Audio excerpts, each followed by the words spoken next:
This episode of the Party Loaded podcast is proudly sponsored by Audible.com. Check out their awesome catalogue of audiobooks with over 180,000 titles to choose from. And be sure to grab a free audiobook on us and support the show by visiting audibletrial.com/endgame. Let's party.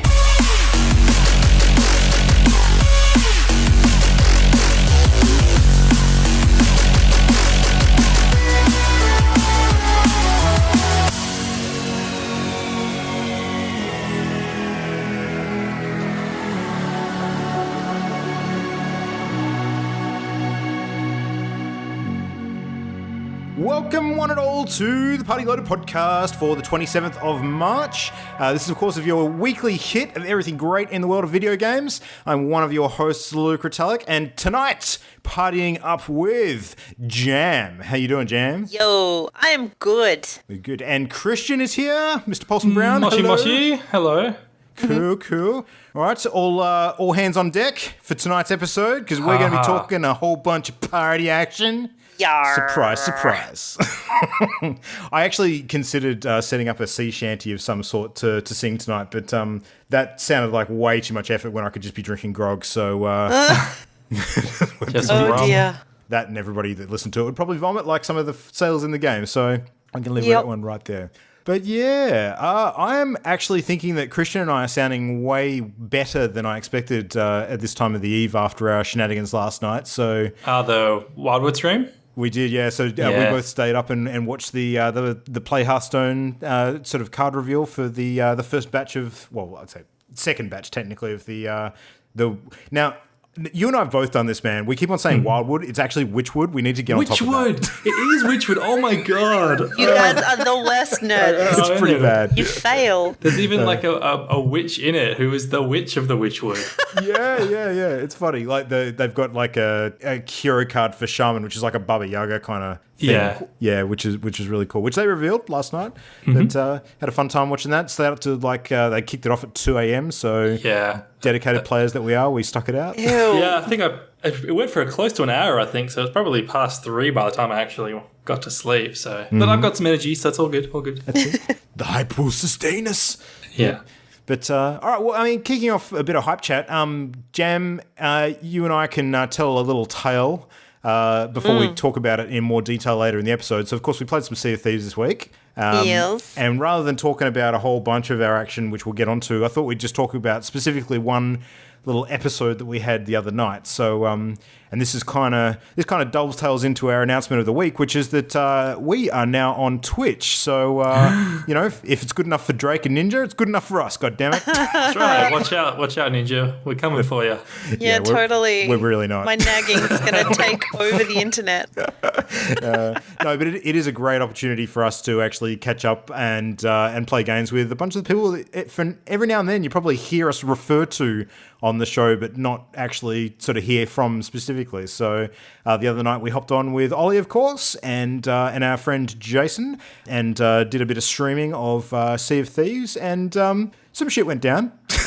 To say the least. Yeah, little bit. So Jan, you want to tell it from your perspective? Well, Luke got confined to the brig for being Luke. Yeah. Is that actually like a confined to the brig mechanic? Yep. Yeah, there is. Yep, and it's got a minimum sentence to serve too. We can't just let him out on a whim. He has to wait it out. And then we were raiding an island for loot. We found some extra stuff, like some barrels of gunpowder. So we stacked it all on the shoreline and we had people ferrying things back and forth. Luke went out to grab the last crate, and Ollie and I thought it would be, hilarious to shoot the cannons at him. Just to point it's out, amusing. I'm the one who ends up in the brig. Let's just make that clear. No, this. You didn't end up in the brig for this one. No, I know.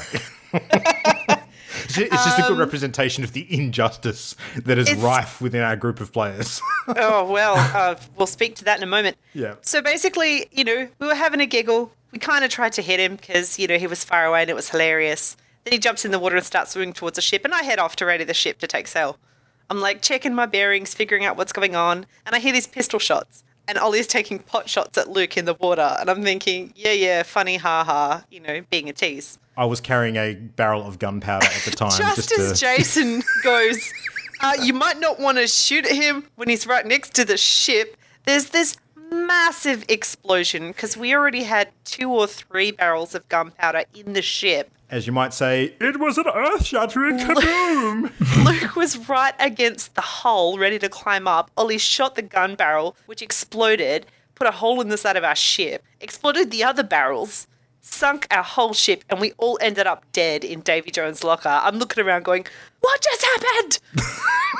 It was the height of stupidity. We lost our treasure. Like, it all went to shit. And then I voted to put Ollie in the brig, but you guys didn't. I would have if I had realised what we were doing at the time, but yeah. So thanks, Ollie. Top bloke. To be fair, I was too busy cacking myself because it was so goddamn funny. I noticed. Yeah, it was great. But yeah, I mean, this is the sort of random, ridiculous stuff that could go on in this game. It's hilarious. There's some fun to be had. We remembered where we sunk, so we actually went back to see if any of our loot would be floating around. We dove under the water and we discovered that it was down there, but we couldn't interact with it because it was actually broken. It was really cool. I didn't know that was a thing.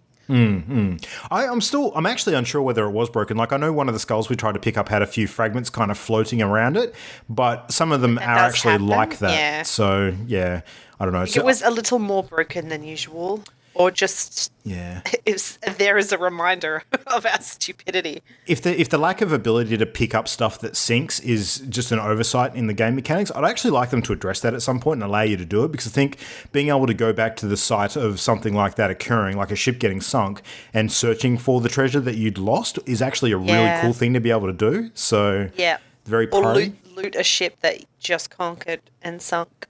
Yeah, exactly. Like, if you don't succeed in getting their loot off the ship before you sink them, to be able to do it afterwards is a very, very cool idea. That's very party. So, yeah. No, I hope they add fun. But yeah, we actually clipped that bit as well. So if you want to check it out and the rest of the streams we've done this week, of which there's been a couple, just head over to twitch.tv/partyloaded and you will find us there. And we will be planning to do more fun and shenanigans in the future, of course.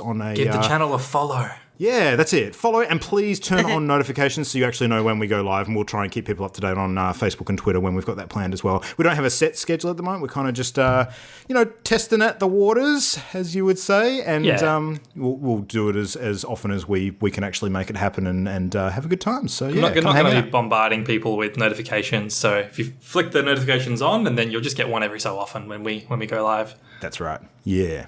All right. Speaking of notifications, Christian, you need to notify us of your progress in one of the greatest phone dating simulators of the last 10 years. Oh my goodness. So I've been playing a lot more Yakuza 0. I think I'm up to chapter 12 now, which is fair way into the game, I think. But I've gotten a really good feel for everything, all of the wacky mini games and everything, and oh my god, it's hilarious. Some of the stuff you do in that game, like the thing that took me by surprise the most was the telephone club mini game, I think, which is apparently in Japan there were kind of not like phone sex clubs, but like phone flirt clubs where you'd pay for like an hour and then you just pick up a phone when somebody rings and just talk to like a girl on the other end.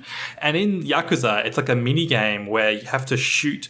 It's like a first person. You have to shoot the right response as it's like floating around the screen with a bunch of other like bad responses for like asking the girl questions. And in the background, there's like a blurred out video of the girl. And then the more questions you get right, it starts like resolving. You can see more detail of her. And you ask her what her face looks like, and then her face kind of comes into view. And then if you do really well, you can ask her out on a date. And it's just so weird, but it's handled with this like charm and humor that makes it feel like it's not sleazy at all. Like, it's just so like funny and wacky that it just really works. It's so weird. Amazing. Gamified light porn. Yeah.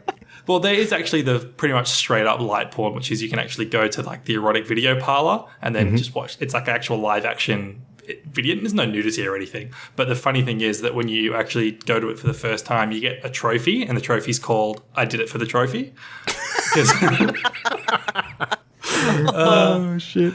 And of course, Mr. Libido. You finally encountered him. Yeah, finally encountered Mr. Libido, the very weird, gyrating, half-naked Japanese man. The human erection. Yeah, the human erection, as they call him. Yeah.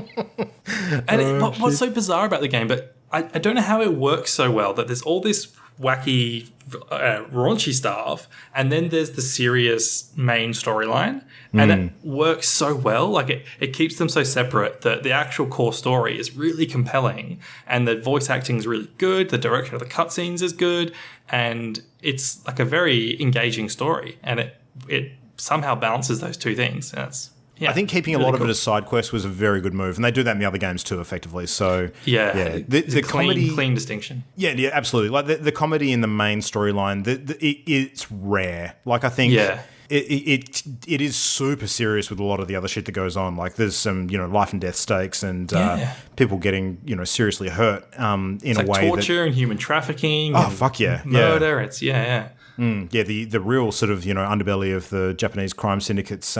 There for all to see. But man, such a good game. That's really amazing. Good. Yeah.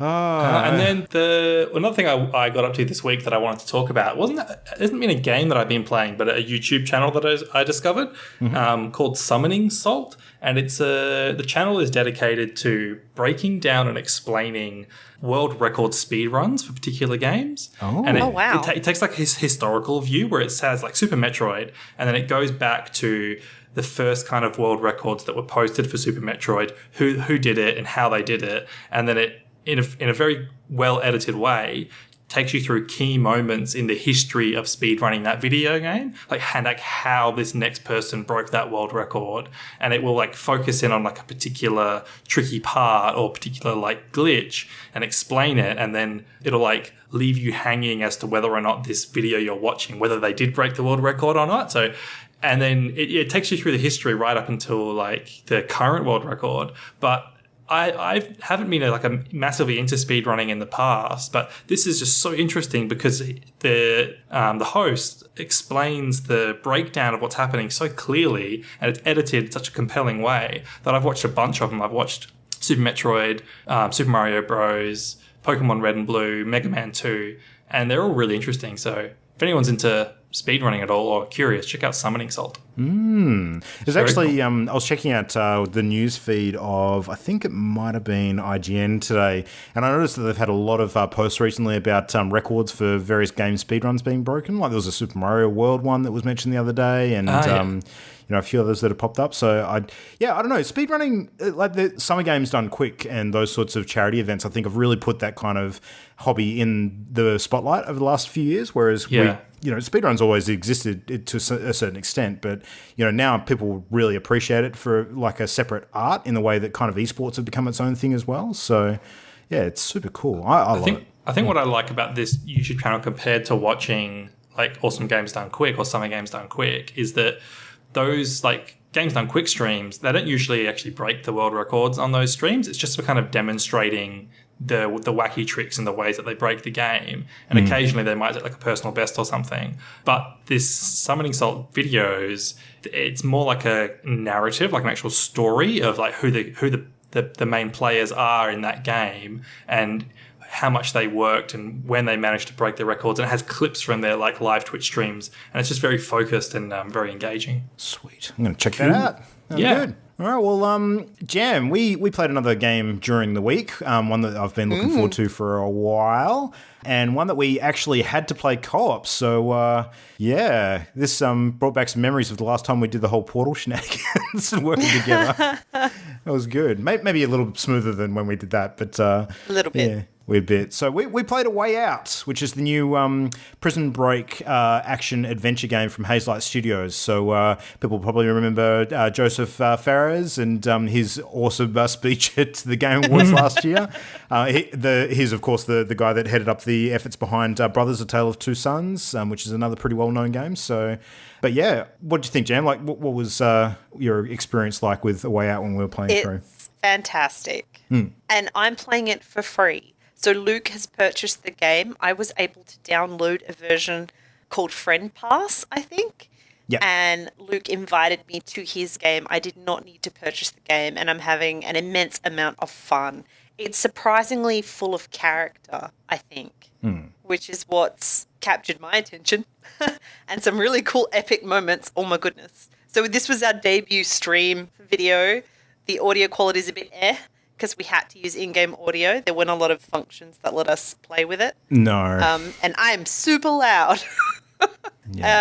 But I don't know, how long did we get through? A couple of hours? Yeah, from what I understand, the game's about 6 to 9 hours long, depending on what you do. And this was our first stream that we sort of ran on the new Twitch channel, and we played for just over 3.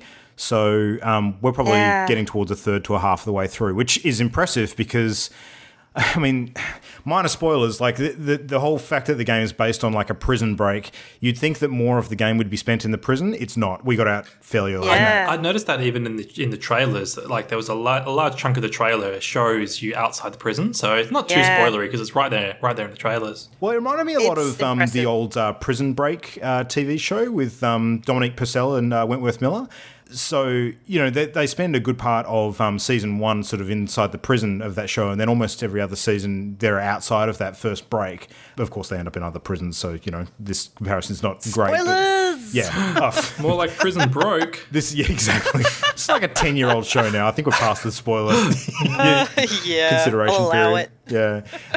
But yeah, no, very, very similar kind of thing. Like, the game... It feels a bit to me like a cross between Prison Break meets Uncharted in a way. Not quite as quite high quality as Uncharted, but similar kind of game, like where you've got narrative heavy, but has really cool mechanics that mean you have to interact with each other very smoothly, and you have to cooperate to get things done, which is just. I love those concepts. I mean, I've always loved Portal and those sorts of games where you really need to make a concerted effort to get things done. And I didn't realize it was. Is it set in the 60s? Oh, I don't know. Or actually. 70s? It can't be that far back, surely. Oh, dude, when was the Vietnam War? Because there are newspapers in the game about late 60s. The war in Vietnam, yeah. Ah, okay. I didn't actually pick up on that. And old-school TVs and the outfits, yeah. We were talking about the shirts, remember? Like the fabulous shirts the characters are wearing. Yeah, I had no idea. I had no idea about the era it was set in, so now I'm really curious. There's some fantastic moustaches. Yeah. And, like, it's just... There's a lot of subtle clues and some not so subtle ones. And I still don't know what's going on. We get a little background into the characters, why they were in. I have my suspicions, which I loudly declare repeatedly on the stream. Yeah. But the narrative is really good. All of the characters you interact with and the way they interact is believable. It feels genuine. And everyone's flawed. You know, it's no picture perfect anything. It's some desperate people doing desperate stuff. Yeah. And I can't wait to play more. Yeah, Vincent and Leo, the two guys that you're sort of playing as, mechanically they're both pretty much the same. Like you can sort of swap in and out of the various different roles throughout the game, depending on what situation you're in. You can both kind of do the same things. But they've got their own individual backstory. And Jam and I have been trying to work out for the longest time, like whether one of them's an undercover cop or something. We can't quite work it out. I'm 100% convied that Vincent is, but that's just because I'm a skeptic. Yeah. I mean, people have probably finished the game by the time they listen to this, but I don't know. I have my doubts. I think they might throw us for a loop. But, yeah. Probably. The biggest concern... Yeah, exactly. The biggest concern I had was whether the game was going to be very heavily on rails and just, quick time event after quick time event and not a lot of real co-op. But it is fairly QTE heavy, but I think that there's quite a bit you can do, and there's definite parts of the game where you've actually got a choice of how to proceed in different instances. And I think that the challenge that is sort of set for you immediately following that decision actually changes the gameplay quite a bit. So we had a point where there was an option where we could barge through a roadblock, in a vehicle, or whether we could try and skirt around it by climbing under a bridge. And I think we chose to get in the car in this instance and bash through it, and that a huge car chase preceded that. That was insane. Followed that. Yeah, and I got no idea how that would have panned out if we had done the other thing. There might actually be some good replay value in this game, going back and taking some of the alternate choices. So yeah, and it does a really good job too. Like the characters have so much personality, their interactions, their dialogue is funny, and it's so different. Vincent's reserved and fairly straightforward. Leo's a sassy, cocky twit at times. Yeah. It's so entertaining, and the game does a really good job of sharing the focus between them and their interactions. If you're both talking to NPCs and it's not particularly important, the other one Oh, the other thing is you can see each other side by side. You get split screen so that you can always see what the other person is doing to help you make quick decisions. If you're both interacting with NPCs, the other one gets hushed. But if it's particularly important, the line that splits your screens shifts over and one of you goes into focus, the other one becomes a tiny bit. Or if it's really important, they disappear off the side of the screen and you both watch the cutscene. Yeah. That sounds really clever. It's so well done. Yeah. The split screen's not always in the same spot either in terms of like horizontal or vertical. Like sometimes it can be either depending on what the scenery around you is. Yeah. Yeah. In a very particularly intense scene, it had to be horizontal so that we each had a good field of view. So it's just really well done. One question I've got is like the key decisions that you kind of have to make as the characters, does it sort of alternate between giving each player an opportunity or is it like a first come, first serve or do you have to make decisions together? You've got to agree. There's a mechanic that means you have to hold down and indicate a direction towards which key decision you're making. Yeah. Okay. So we did a bit about the bridge thing, and then I went with Luke. Okay. The audio thing we mentioned before as well, like there's no way that we are aware of to turn off the in-game audio. Like I think they've built it into the game as like a feature that is compulsory because otherwise playing it would be nigh on impossible. The downside of that, of course, is when we're trying to do something like, play the game on stream because then we can't modulate each other's volume individually. You're kind of at the mercy of whatever devices and localized settings that you've got. So we can't play with Discord on top of the game because you end up with an echo. But bit messy. It's a good intent. It's a game that requires communication. You don't want a mute partner. No, absolutely. I think that would detract from the experience. Plus, you got to share conspiracy theories while they're doing the narrative, like dialogue. Yep. Absolutely. Yeah. But I don't know. I'm totally going to play it through again when we're done. So, Christian, if you want to give it a bash at some point, you can, download it for free and play along. So yeah, I'll definitely check it out somewhere or another. Yeah, for sure. Yeah, it's cool. But that's a way out. Such a smart way too of promoting the game. I can see people who play it with a friend for free, talking to other friends about it and encouraging more sales. Like it's very clever and very well done. Do you know what I'd actually love to see them do is like adopt this kind of model for another game in future, same studio or different studio, it doesn't really matter which. But I think one of the things that's key to this one's success is not only the partner play for free model, it's also the length of the game. Like I think 6 to 9 hours is probably about perfect for something like that. But another thing they could do is they could actually have a game with an episodic model. So you could actually like every month, for instance, you play through the next episode together and it's not like a terribly long experience. It's just short enough to make that feasible to organise time with someone else to do. Bite-sized. Yeah, exactly. Very accessible. That'd be awesome. So you're both kind of hanging out for the next episode to play through together. So, yeah, that would be great. I mean, imagine like a Hitman type game like that, following the similar model to what they did with Hitman recently. So one problem that I can anticipate with that is when it comes to like branching stories, episodic things. Like what I've noticed in Telltale games is they kind of have to all converge at the end of each episode because typically the next episode starts at the same place for everybody with a few minor differences. So there's a bit more freedom in a complete one-off story that you can end in radically different places, and that can sort of enrich it sometimes, I think. So could work, but I like that freedom. Yeah, absolutely. I mean, the all roads converging at the end, I think, is typically true of any game that has a lot of those sort of key narrative decisions that you make. I mean, Mass Effect was no different, really, when you get towards what happened at the end of Mass Effect 3. So, yeah. They all sort of suffer from that to an extent. Otherwise, it's just a huge amount of extra programming that people need to take into account. But the David Cage games probably come closest, like Heavy Rain and Beyond Two Souls. Heavy Rain especially has some radically different endings. Yeah, absolutely. Yeah, I'm curious how Detroit goes with that, but I suspect that because they've broken it down into like a Pulp Fiction style, each story being an individual chapter. Might not be as much of a challenge for them because each of those link up, I'm sure. Yeah, I hope so. I really do hope so. I also hope that we haven't seen all of that game yet, but we'll see. Yeah. Anyways, that's a whole bunch of gaming this week. Let's kick into a very, very brief news section because there's not a whole bunch going on this week. Far Cry 5 just released, though. So there's a bit going on with that at the moment. Have you guys sort of paid attention to the general public reaction to Far Cry? You seen anything of interest that seems pretty positive from what I've heard. It seemed more positive than Far Cry 4. I think, yeah. Yeah, no, I'd haven't agree. noticed. I mean, the reviews by and large have sort of been hovering around the fairly high levels. The frequent complaint seems to be the subject matter in particular, and whether that's handled well or not in relation to the stuff that's probably a bit too close for homes for some people living over in the US these days. But unlike Yakuza, I think that they mix and match. Like they try and be sort of goofy and over the top with some things, but then the subject matter they're dealing with is like super topical and like rather delicate, and I don't think they can have their cake and eat it too with those things. No, that's it. And as you mentioned, timing is pretty key. So, yeah. Makes a big difference. But I don't know, some interesting things have popped out this week. One which I just mentioned on chat to our friends today is apparently your dog friend in the game, you can actually heal it by giving it a belly rub, which I think is hilarious. That's great. That's adorable. And the game can actually be finished in like just a few minutes. Like apparently there's a way in the opening of the game where you're sort of prompted to go in and arrest the main antagonist, Daniel Seed, who's kind of the cult leader, and his arrest is actually what kicks off the main game story.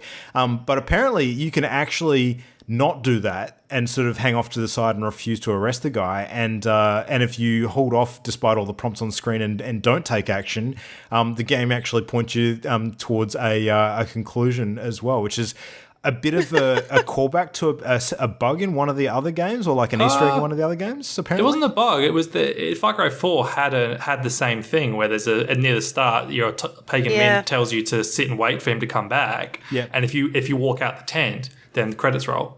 Ah. So it wasn't a bug. I think they're just repeating the same like funny thing. Okay, interesting. Because what it instantly reminded me of is the overarching narrative of a lot of the Saw movies. Like, you know how almost in all the... I don't know how many of them you've seen, but generally Jigsaw, like the serial killer in all the Saw films, will give the overall victims of the story like instructions at the beginning of the movie, which they inevitably ignore because they're trying to stop people from dying or themselves from being in danger and that kind of thing.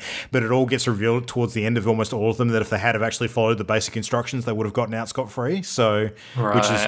Right. Yeah, it's, I don't know, it just reminded me a lot of that. But anyway, that's Far Cry. I'm kind of interested to play it, but, a lot of other games are calling at the moment, which is always the dilemma. PUBG, anyone still playing that frequently? Jam, when was the last time you picked up a gun in PUBG? On the weekend. You did? Yep. I'm pretty sure we got a chicken dinner. We did. Wait, who was playing with me? So we tried the special event, the 8-man squad. Ah, yes. Yeah, so 4 of us jumped on. I forget who. Ollie was there, I'm pretty sure. And we were matched up with a random 4 who died very fast. Mm-hmm. Like, in no time. They did a very hot drop. We went mansion. They went Yasnaya. They got cleaned out. We geared up, played it smart, and we managed to pull it off. We got to the very end, and it was a bit stressful because you're just constantly waiting to be ambushed by 8 other people. Yeah. It's nuts. One thing we did find out, we had a 5th who wanted to join us. You can't queue more than 4 in your own group. Oh. So you have to queue as 4 and get matched up with another 4, which is a bit crappy. I'm hoping because it seems it was really popular that they will change that in the future when they re-release this mode. It was a great mode though. Another friend of ours, Ari, kept playing on Sunday and had a lot of fun. He was just raving about it. So fantastic idea. I love that they're doing these special event things to give people sort of a slightly different flavour to the game. The AR drops were doubled too, so there were just assault rifles everywhere. It's great. It's like, here's an M4, there's an M4, yes! Now we need scopes. Oh, look at all the scopes. Oprah just handing them out. Yep. Oh, it was so great. It was very satisfying. And we had a lot of fun. Well, I think PUBG Corp are probably feeling a bit of the pressure of the Fortnite competition these days and ramping up their development schedule somewhat, or at least making it seem like they are, because they clearly have people that are wanting more now and, expecting it promptly because their, closest competition are able to keep up the pace a bit more than they are. So they've got a smaller, more intense map in development at the moment, which is a 4 kilometre by 4 kilometres, so 16 square one, which is designed to be a bit more intense and promote those sort of smaller, close-range encounters. And this one apparently is going to have a Southeast Asian feel to it, so that's kind of interesting, a bit different to what they've got already. And Cool. PUBG's also finally getting weapon skins. So the guns in the game are about to get a bit more interesting. So it's been data mined by players that the newest loot boxes, which are going to be called Triumph crates and Raider crates, are actually going to have weapon skins and no other regular cosmetics. So they're not going to have the clothes that would normally be in those crates. It'll just be the skins for the weapons. So, and apparently, they can all be unlocked using keys that are purchased through the Steam market, the same sort of model they've used in the past. So I hate it. Yeah. I have 3 stupid chests that have locks on them, and I don't want to buy keys. That's the worst. I paid for this goddamn game that's not finished. Why are you making me pay for this? Well, the game has had its 1.0 release now, but I completely agree with you about the chest plus key model. I mean, I didn't like it in Armello either, and they've just recently looked like they're going to do away with that for the future updates to that game too, because I think public opinion has turned pretty heavily against that model. I mean, with all the outcry about loot crates in the last 12 months, I'm not surprised that things like keys for loot crates are now under scrutiny by some of the different companies that might want to ease back on that kind of model, but yeah.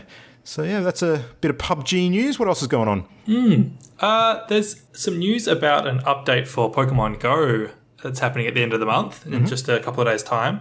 So I haven't actually played Pokemon Go in months and months and months. I can't even remember which generation of Pokemon they're up to. You guys remember? Third, I think. I don't know if they've done the whole generation. I think they did most of it, but It's been weird, the rollout, anyway. Yeah, but so they've got like a daily quest kind of system that they've announced where there'll be, they call them, what do they call them? Field research challenges, and you can get them from Pokestops, and there'll be something like capture a specific type of Pokemon or walk a certain distance or something like that, and then once you've done a number of them, you'll get a research breakthrough, and then that can lead to like a legendary Pokemon fight. Like they've announced Mew, which is the Pokemon number 151 from the first generation.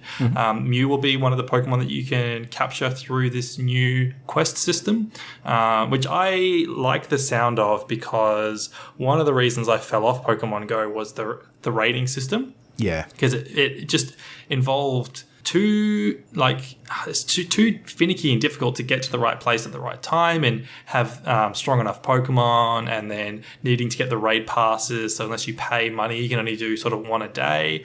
So having an alternative way to capture legendary Pokemon that's separate from the raids, that sounds really appealing to me. I hope that they make all the previous legendaries available through this as well. That could actually bring me back to the game, but if they make it possible through either direction, I think that's a great move to sort of remove some of the barrier to entry that newer players might be facing, because the likelihood of them having something that's suitable for a high-level rating is pretty, unlikely at that point of involvement in the game, unless they get to a pretty high level and amass a good collection. So if they can do activities in the field to get the same opportunities to capture some of the legendaries as what the hardcore, almost PvPers would be doing, I think that's a great idea. It really helps rural players too, because there are tons of people who play these games outside of the main cities, and the raiding is just impossible to do. If you're one of a few players in a smallish town with a couple of Pokestops, then you're never going to be capturing these legendaries through raids. So if it's achievable through this new where all you need is a Pokestop to actually get these challenges, then that'll help rural players too. Yeah, absolutely. And then they're also adding some new plot story content to the game. The Professor Willow, the new professor from the game, there's going to be some personal quests that he sends you on, and I don't really, they've basically no details about it, but there'll be some storyline, which is really weird. Yeah. All right. Jam, what's going on with Destiny 2? Destiny 2. I don't know. I haven't played in a while. None of us have. Do you want to bring us up to speed? Yes, they are releasing patch 1.1.4, the Go Fast update, where they speed everything up so that it doesn't feel so slow.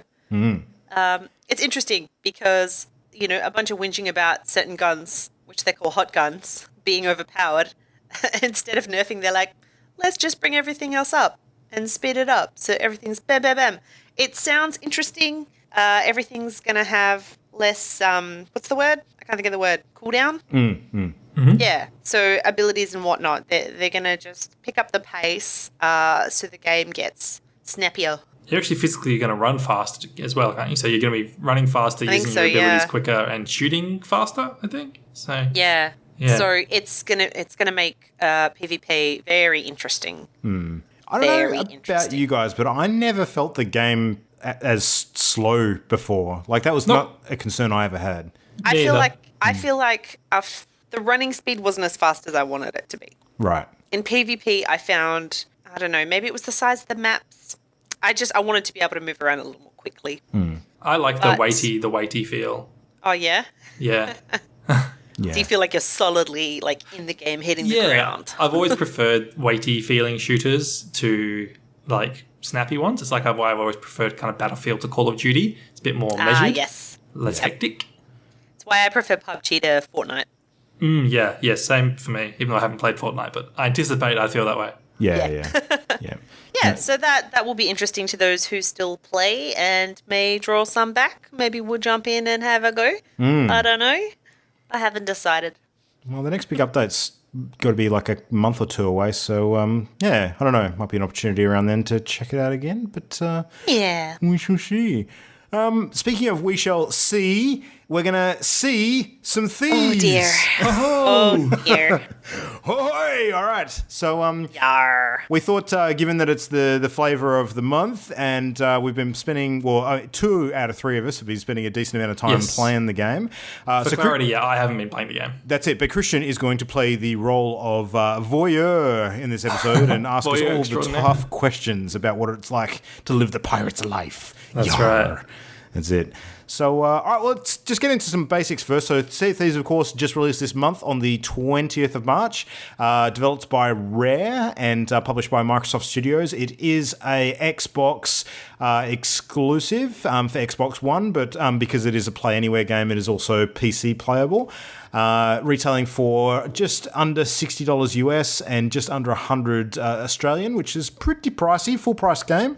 But if you are one of the clever people who did this, you can make use of the new Xbox Game Pass program and basically subscribe to Game Pass, which is their Netflix style sort of game service. Get hold of Sea of Thieves, which has been available from day dot on that service, and play it as part of that package. And they're actually doing a deal at the moment where you can play Game Pass for 2 weeks free as well. So in effect, you could actually play Sea of Thieves for free for 2 weeks and sort of make up your mind whether you want to spend any more money on it. You need an Xbox Gold account. So Xbox Live Gold costs money. Are you sure about that? I thought they were separate. I thought they were entirely separate because Game Pass and Gold are not the same thing. Like, Gold is what enables you to play games online using Xbox, but yeah. Which is why you can't play Sea of Thieves for free. You need Xbox Live Gold to play online. But you can play for free on the PC version because it's Play Anywhere. You can play on PC if you... Yes, because if they instituted an Xbox Gold Live requirement for PC gamers, there would be hell to pay.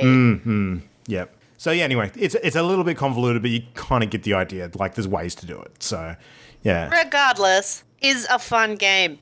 All right, Jam, give us the top down. Get up into the crow's nest and tell us what this game looks like from above. Okay. Yep. So from above, you see like this whole bunch of water, right? Shit! I shouldn't. And these little islands, and then slightly bigger islands and boats, and it's pretty majestical. Majestical. Yeah, it's amazing. When you start, you have basic gear, you have your ship, which is just the run-of-the-mill looking ship, and you go out. You're sent on little quests. So there's a few people at the outposts who represent different factions in the game, and they give you quests, and they say, go find this, go fight that, follow this riddle. They'll send you to a little island, and it's cute, and you run around and you do the thing. You might fight a couple of skeletons to get one of their skulls as a bounty. You might try and catch some pigs or chickens that are running around the little island.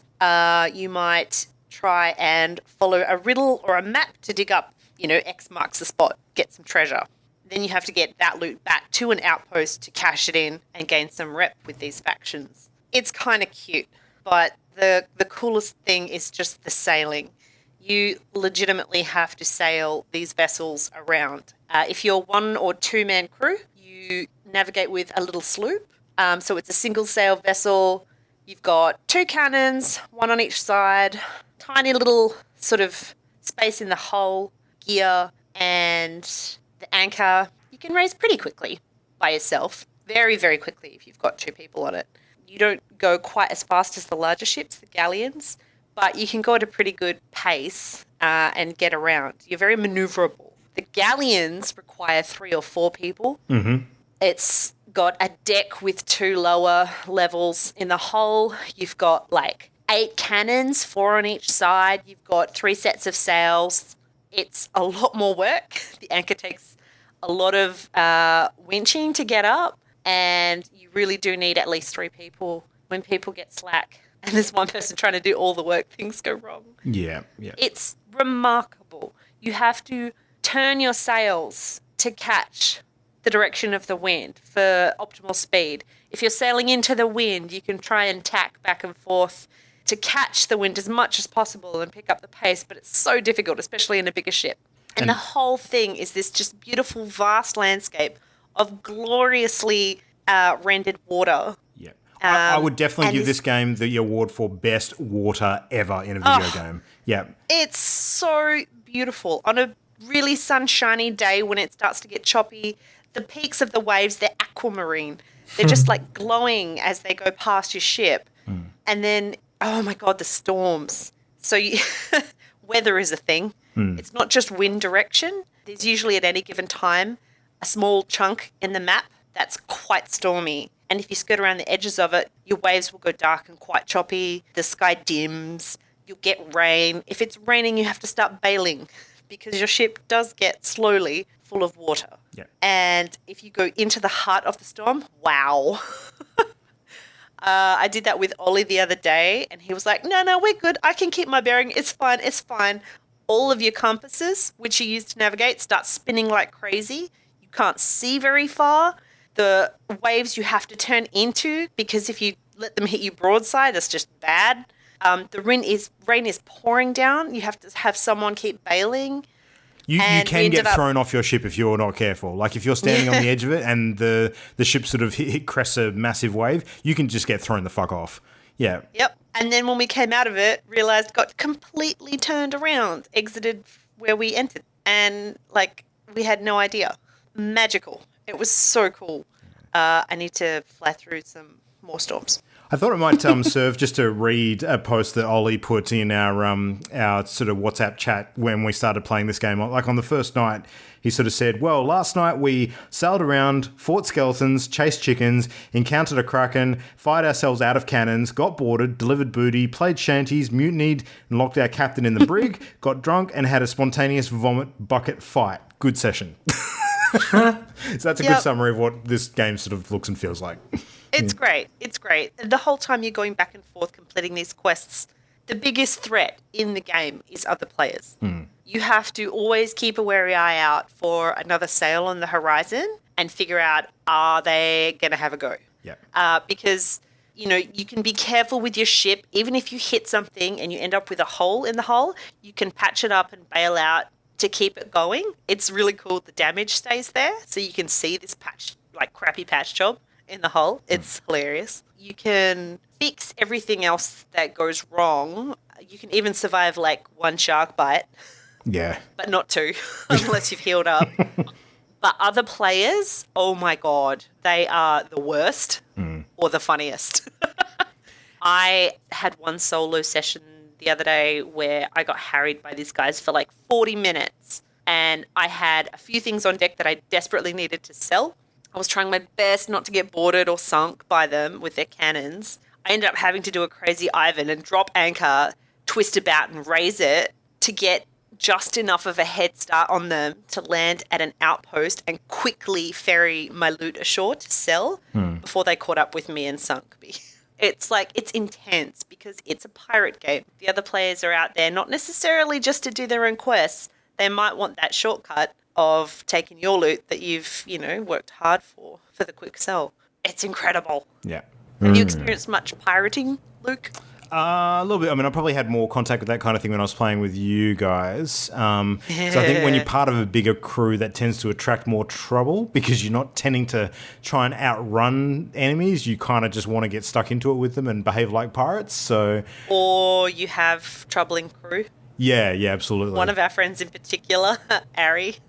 Did I tell you this? we were running a 2-man sloop. We pulled up to an outpost and we saw this galleon just sitting offshore. Right.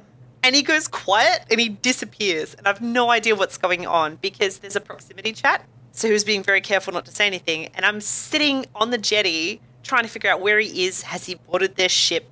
And the next thing in the corner of my screen, I get this notification that we sold a captain's chest for a bunch of money. I was like, what the hell? And he starts laughing his ass off. He'd snuck aboard their ship and nicked some of their loot and sold it straight away because we were right on the outpost. Oh, nice. It's just evil. Evil. So you've got to have someone, once you've got stuff aboard, you need to have someone looking after it and ready to call the crew back to help protect it because it's so easy to lose it.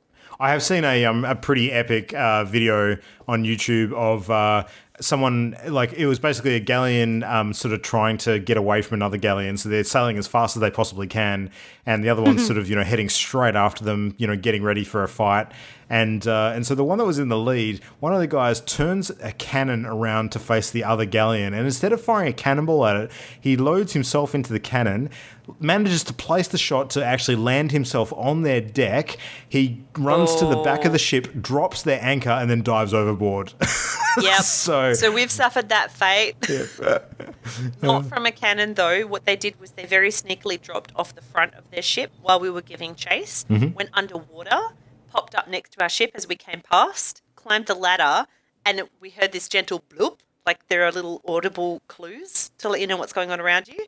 And we're looking around, and he's at the anchor dropping it, and then he just jumps off. Because if your ship gets far enough away from you, a little merman pops up, which you can use to shortcut back to your deck so that, you're not endlessly circling looking for your lost comrade, which would suck. Yeah. Yeah, so there's all of these cheeky ways people are figuring out how to mess with other people. It's quite brilliant. But the shooting cannon things is fun. It's a fun way to get to the top of a big island in a hurry.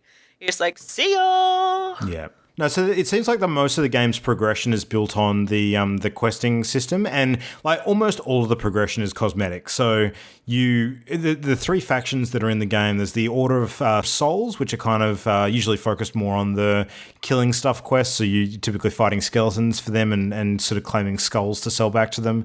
There's the Merchants, which usually quests involving sort of digging up treasure chests and other valuables from islands, so you can. No, you've got that back to front. So the merchants are the ones who are goods. Yeah, like that's chickens. right. Yep. They want chickens. They want pigs. Snakes. I got my first snake basket to collect a snake quest the other day. Barrels of gunpowder. Yep, those sorts of things, like tradable, consumable goods. And then there's the gold. What are they called? Gold. Something. Gold farmers. Hoarders? I don't know. They're like gold treasure. Hoarders? Yeah, that sounds about right. They're the ones that want the treasure chests. Yeah. Yeah. They want treasure chests. They want the little precious shinies, like the goblets that you might find washed up on shore. Yeah. Those bits and pieces. So as you complete quests, you can actually pick up quest sort of documents from each of these different sort of quest givers. And on the outpost islands, of which they're sort of dotted around the place, there's usually one of each representing each faction on those outposts. You can basically pick up quests from each of them. They take the form of like a parchment that sits in your inventory, and you can only have 3 of them at one time. So the idea is you load up with 3 quests. It can be 3 from the same sort of faction, or it can be a mix of them. It doesn't really matter. You go out, you complete those quests, you come back, you load up again. So the quests initially are free, but as you sort of gain reputation with each of them and get access to tougher and more rewarding quests, they can cost gold to actually pick up. But as you sort of complete quests, you not only get gold as sort of a reward, you also gain reputation with the factions, which is just a number representation. So what reputation are you at the moment, Jam? Like I think I'm around mostly 10s with just about all the factions. I think I'm 18, 16, and 15. Yeah, so you played a bit longer. And as I'm getting 4th tier quests. So every 5 levels of rep you get with each of the factions. Yeah. You can get a slightly more difficult set of quests provided. It costs a little more to purchase the quest, but you get more out of it, and the later ones actually start becoming a sequence of quests, not just like a once-off. You'll queue it up, and it'll say, go here and kill this. But then once you've done that, it'll say, now go here and kill this. And it becomes more involved, and you've got to go through the whole sequence in order to complete and get that final payoff. Yeah. So in addition to the treasures and things that you pick up to complete those quests, there are the odd environmental quests that sort of pops up out of nowhere. Like you can find, for instance, a message in a bottle, and if you... Or a book. Or a book or something like that, you pop open the message and it might be a treasure map. So you can actually go to whatever island it mentions. And actually, this is one of my favorite features. Like, if you go to the island that it mentions, usually the treasure map has, the one that I saw most recently had text on it. And there was like a paragraph of about 4 different sentences. And you can only see the first sentence. Riddles. Yeah, the riddle style one. Yeah. So you can only see the first sentence and it guides you to a particular place on the island that it's pointing to. And you have to find that exact location before the second sentence actually becomes visible, and then you have to basically follow the instructions, which might be, take 8 paces from this location in this direction. So you're pulling out your compass and trying to follow the instructions, and then the next line of text appears and you follow the next set of instructions, and eventually leads you to some sort of treasure that you probably need to dig up or something like that. So that was really fun. Yeah. Some of the instructions actually become actions later on. You have to use the objects in your inventory, like you have to play a song at a particular gravesite, or you have to climb up to the pinnacle and raise your lantern high, which doesn't just mean actually getting your lantern out. You have to press the button that actually raises it up above your head. Like, gets quite specific, and it's just a fun little way of using some of the other objects in your inventory that are a little more like fluff. Yeah. So most of the other things that you've got on you, like including your weapons, are pretty standard. Like every pirate has the same stuff. Every pirate has like a lantern, a tankard which you can drink ale out of and get drunk if you want to. It's mostly just a fun thing to do as opposed to serving any real function. You've got a periscope, telescope, not periscope.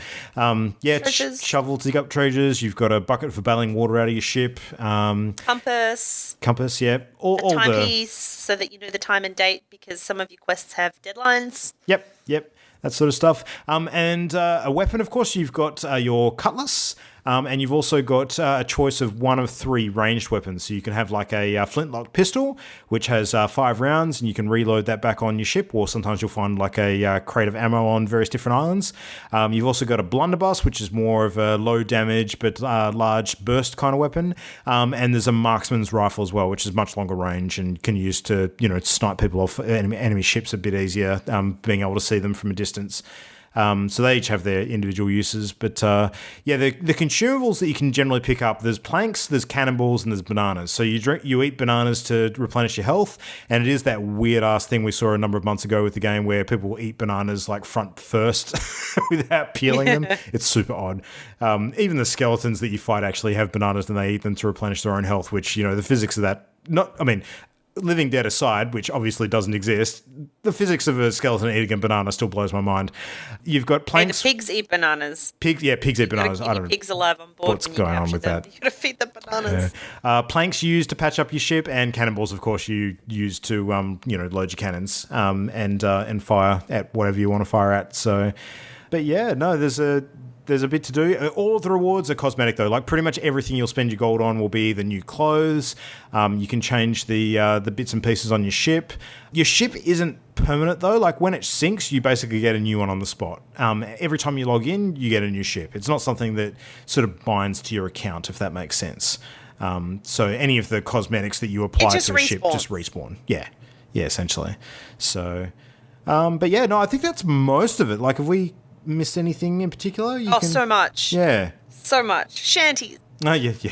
Sail the high seas, and it's quiet, and you've got a good tack, and you don't need to dodge any rocks. Everyone just, stands on deck, grabs out an instrument, and once someone started playing a song, all of the other instruments just naturally fall into step and play the same tune. And it's lovely.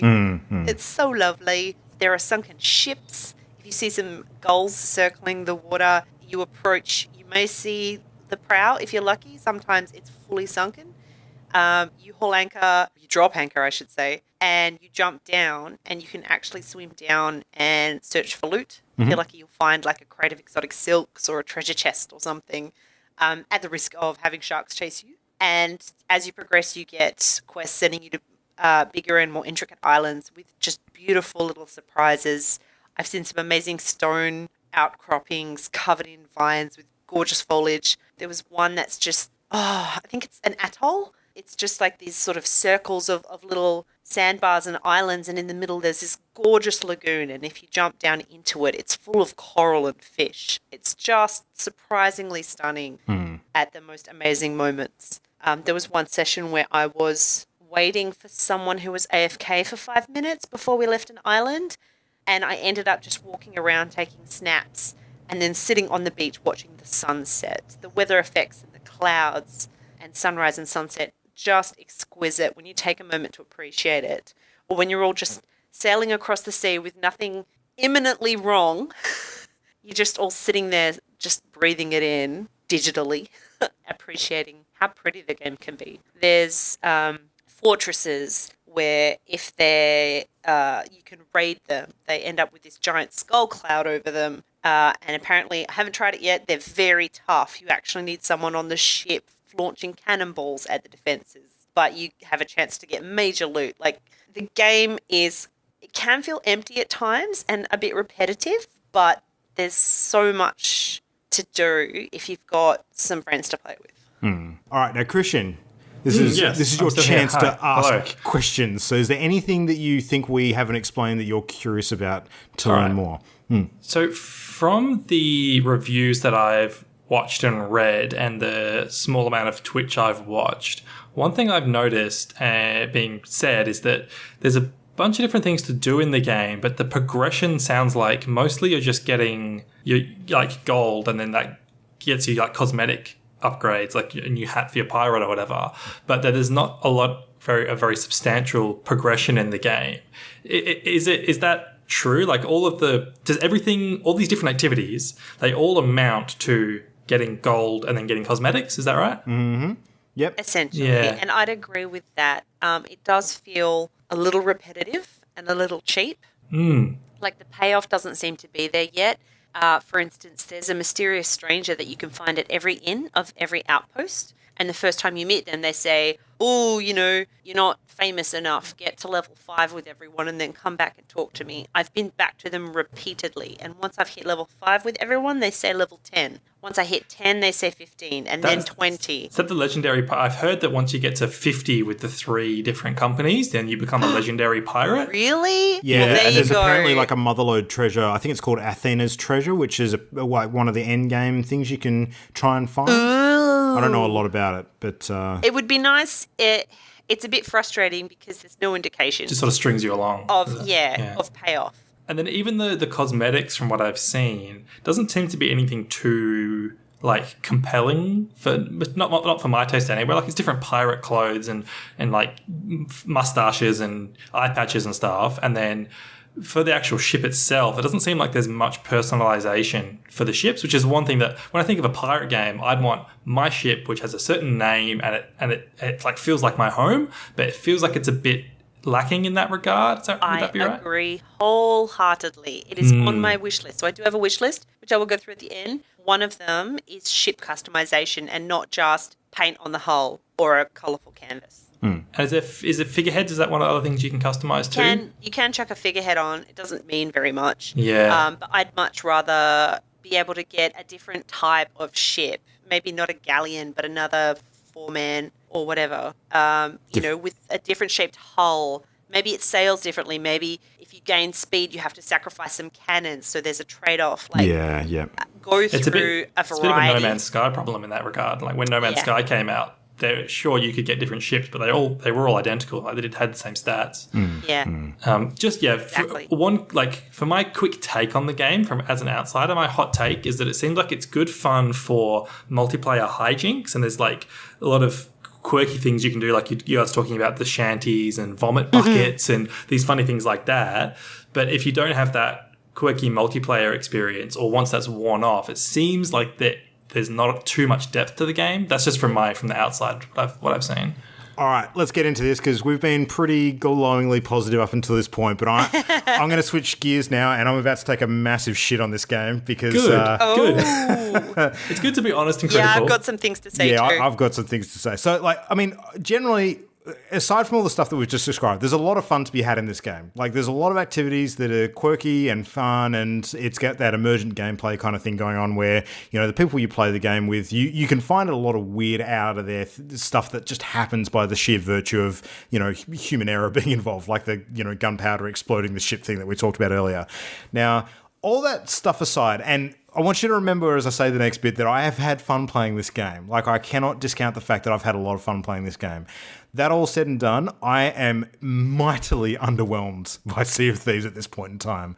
I disappointingly so, because of a whole bunch of wasted potential that I can see in this game. Like, one of the gripes that I do have about that, though, and you sort of mentioned No Man's Sky, and I think we should probably, address the elephant in the room. There's a lot of whinging out there around this being No Man's Sea. I completely disagree with that. I don't think it's the same case at all. For all the issues I have with the game, it is not a No Man's Sky situation, because the huge difference between the two is that, for a start, Sea of Thieves is a better game than No Man's Sky was on release, like hands down. This game is definitely better on release, I'll say. No Man's Sky. And we should note too that there were server issues. There have been some trouble with people. A huge update was rolled out just before we started podcasting tonight. Yeah, so we'll see what that brings. Where they hope to address a bunch of it, and they've detailed one good thing I will say. They've detailed a plan, and they're communicating with fans about how they are progressing with dealing with some of the issues ongoing. So that's good, but there definitely were some hiccups. That's one of the key differences between those two cases as well. Like, because, Hello Game, was it Hello Games? No Man's Sky? Yep. Yeah. Hello Games just turned off the communication at all, like completely, and that was one of the big things that led to that debacle. This is not that. Like, they are definitely communicating in this case, and I think there's a huge difference in terms of the expectations that were set with this game as well. Like, people saw the potential of a pirate game, and they let their imaginations run away with them.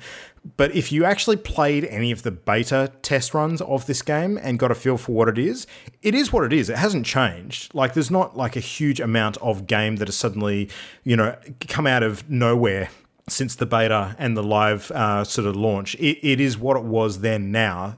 People that were expecting like a huge amount more than that were misleading themselves. I don't think it was the role of Rare to, mislead people in terms of what the game actually is. It is exactly what they have pitched. People have chosen to ignore that for the sake of, their own whimsical fantasies more than anything else. And there is a lot of fun to be had in this game, but you hit the nail on the head when you said it before, Christian. Like, the quest mechanic, which is the key gameplay loop, the repeatable gameplay loop, is exactly as repetitive as it sounds. Like, everything about the progression in this game almost is a fetch quest.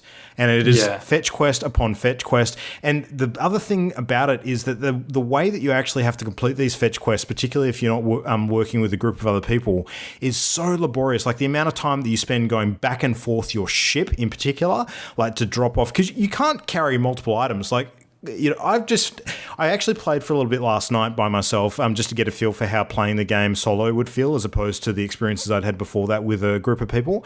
And I completed 3 of the quests that were for the Order of Souls, which involved you having to hunt down skeleton bosses and retrieve their skulls and bring them back to port to sell. Now, you can only carry one of those skulls at a time. Like, it actually takes up your hands. You can't use any other tools while you've got that skull in your hands unless you put it down and sort of, pick something else up, which means that you can only take one skull at a time from your ship to actually sell back at the port.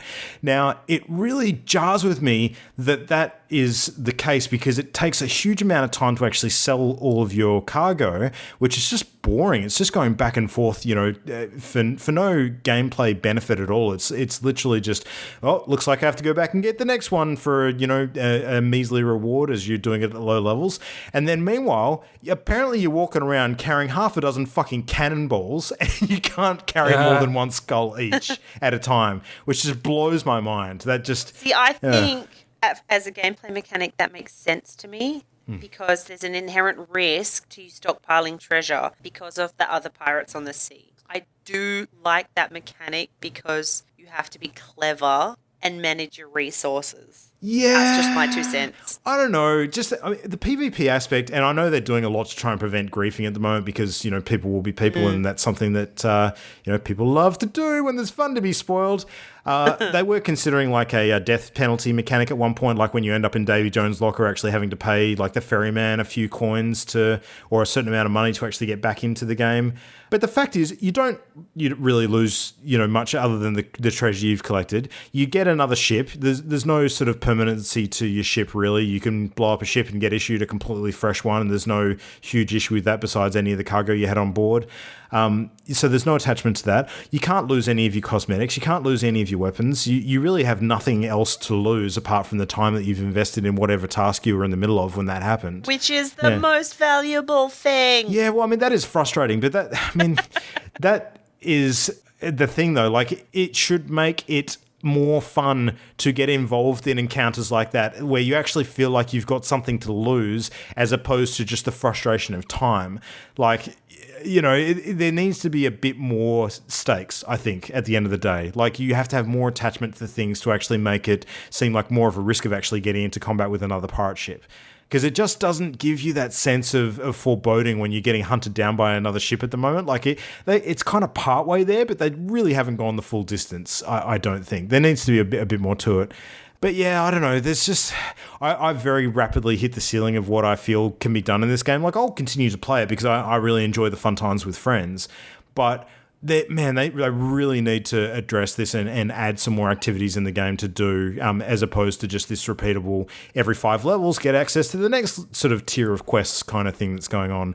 I wouldn't have a problem at all if they actually gave you access to equipment that had a gameplay impact, of a minor variety. Like, classic example is I've read that later on when you get into the game, higher level quests, like particularly when it comes to dealing with the skeletons, you start fighting some of the higher level skeletons, which are like gold skeletons, which you can only hurt with the pistol and things like that.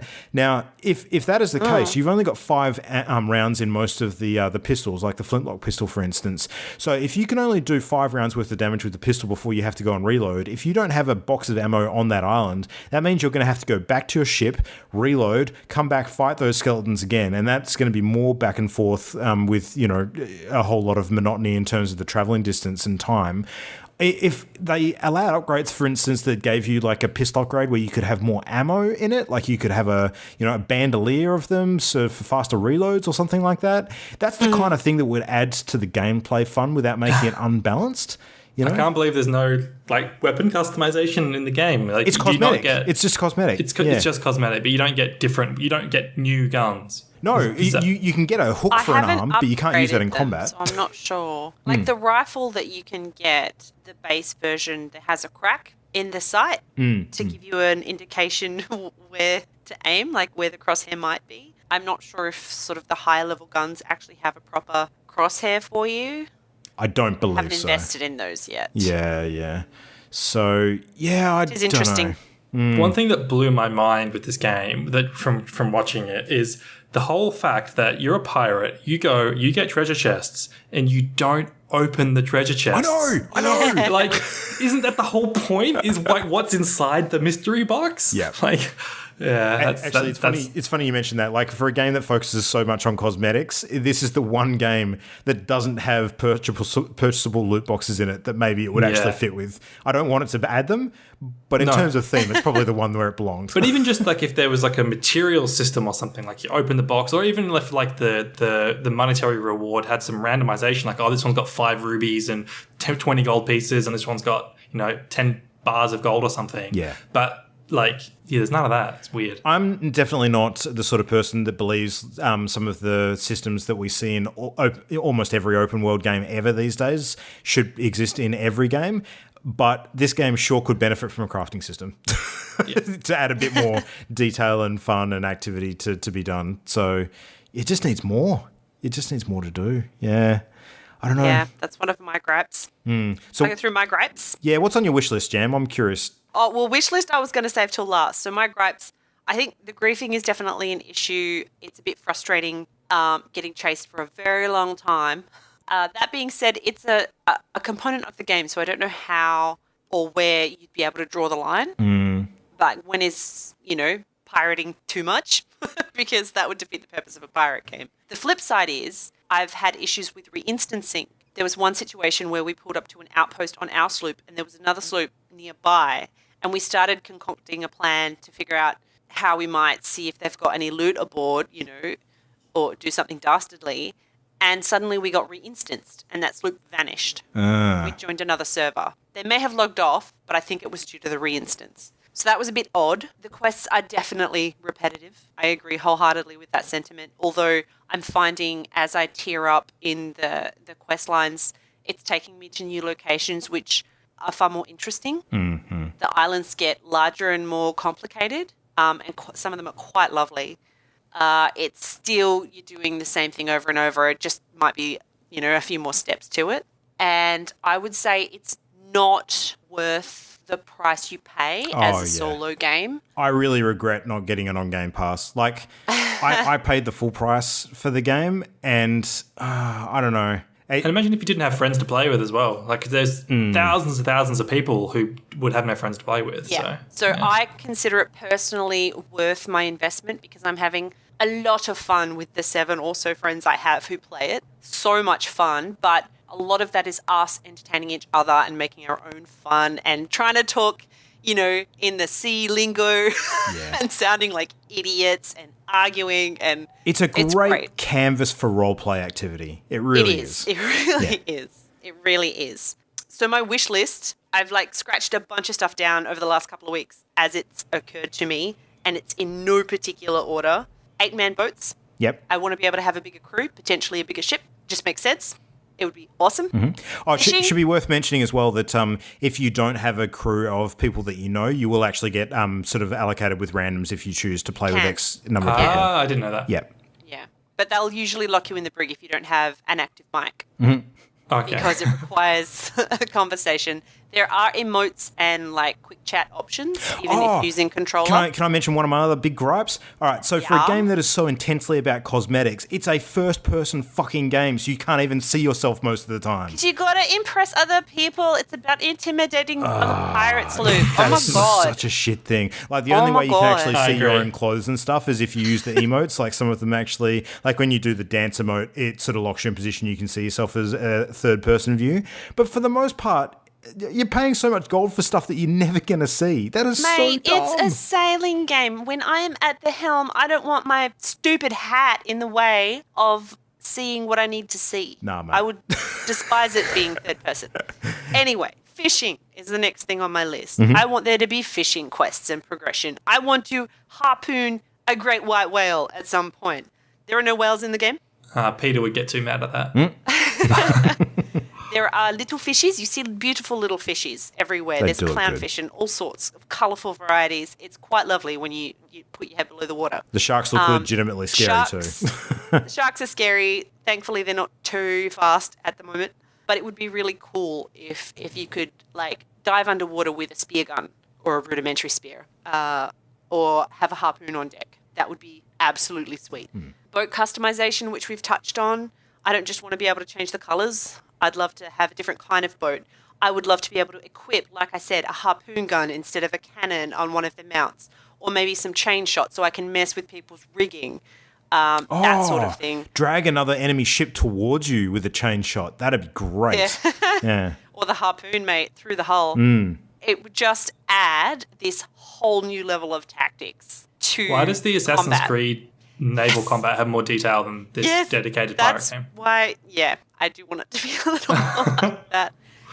Assassin's Creed was kind of a dedicated pirate game. I'm thinking some of this stuff they'll roll out as time goes on. Mm-hmm. I'm hoping. NPC boats. Oh, yeah. I would love for there to be NPC pirates, boss pirates, boss battles. You take down this ship, you get a cool title and some mad loot. That would be amazing. So I guess I just have to sail on a loop. Yeah. On that vein, NPC trade routes where you have to escort a little ship that's just moving a shipment between outposts, protect it from other pirates and stuff. And that would be so cool. That'd be so cool. There's no NPCs on the water at the moment. That's bizarre. Seen. Yeah. You think there'd be NPC ships that you can, commit piracy on? This is more about the PvP aspects at this stage. Base building would be really cool. Not just hideouts. Yeah. Imagine if you had an island that you and like an extended pirate crew, maybe you have to sign up, to like a guild type system where you're all tasked with gathering wealth for the group and protecting its assets or something. That would be super cool. Yeah. Some of the littler things I wrote down, like you can lock your friends in the brig when they're being Lukes. But it would be really cool if you could make them walk the plank. Yes. Or if you could keel haul them. Ooh. Like, how nasty would that be? And on that vein, imagine if your hull had barnacles and you had to go wash them up, like clean them off occasionally to maintain speed. Like you'd get a speed penalty if you let it get too gross. Yeah. Stuff like that. Swap the poop deck. Yeah. And the last thing I wrote down, but the most important, more sea shanties with vocals. Very important. At the moment, there's like 3 or 4 songs you can play, and it's just the instrumental. There's no lyrics. I miss that desperately from Assassin's Creed Black Flag. I want it in the game. I've been looking into figuring out how I can get Spotify playing the Black Flag sea shanties in my Discord chat so people can listen in if they want. Huge hole in my heart that's not there. So I'm hoping there are plans to roll out some of this stuff. And that's just what I've thought of off the top of my head, probably mostly based on Black Flag. Yep. I don't think I would disagree with a single one of those. They all sound great. Yeah, it would be so much fun. Yeah. So, yeah, I guess, I'm enjoying it. I think it's worth the money I spent because of the enjoyment I'm getting out of it is so closely connected to playing with my friends. I'm well aware that's not the case for a lot of people. And, yeah, it's a bit disappointing that there's not more in the game, but it's quite lovely. I think the frustration you can generally pick up from Jam and I is that we actually do feel quite passionately about what this game could be. And we like it to the point where we wanted to see it succeed, but it makes us angry that it's just not quite there, and it just could be. It so easily could be. Yeah, but yeah. Fingers crossed, future updates, added content and whatnot, they can pull this off. Yeah. They can keep us entertained. Yeah, so I don't know, Christian, did we cover off all the questions that you might have? Was that kind of... Yeah, it's a pretty solid overview of the game and your wants and criticisms, for sure. Yeah. Yes, that's it. Sea of Thieves, one to watch out for in the coming weeks. We'll see how responsive Rare are with their development schedule and whether they're going to, pump out content for it and actually expand the game a little bit. Will remain to be seen. Yeah. The promising thing is they're focusing on the actual connectivity issues and server-side stuff, which is the more important task. And they're being very proactive and vocal about it, which is super promising. So I'm very hopeful. Yep. I mean, the unfortunate side effect of that is that there has been a considerable amount of downtime for the game in its opening week because when they've taken it offline for sort of updates and servicing, it has at times been somewhere between 3 to 5 hours on occasion. So not super good. There's been a couple of nights this last week where Jam and I wanted to hop on and play where it's been like, nope, no Sea of Thieves for you. But yeah. I don't know. It has thoroughly and completely distracted me from Sims, though. Yeah. I've not picked up Sims since it came out. There you go.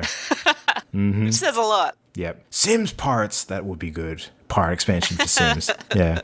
Anyway, must not get distracted. Oh, yeah, pirate customization. Duh, that's going to go on there. We couldn't actually choose what our pirates look like properly. Yeah. Need more animals. You need to be able to get monkeys and parrots and stuff. That would be cool. Yes. Oh, my God.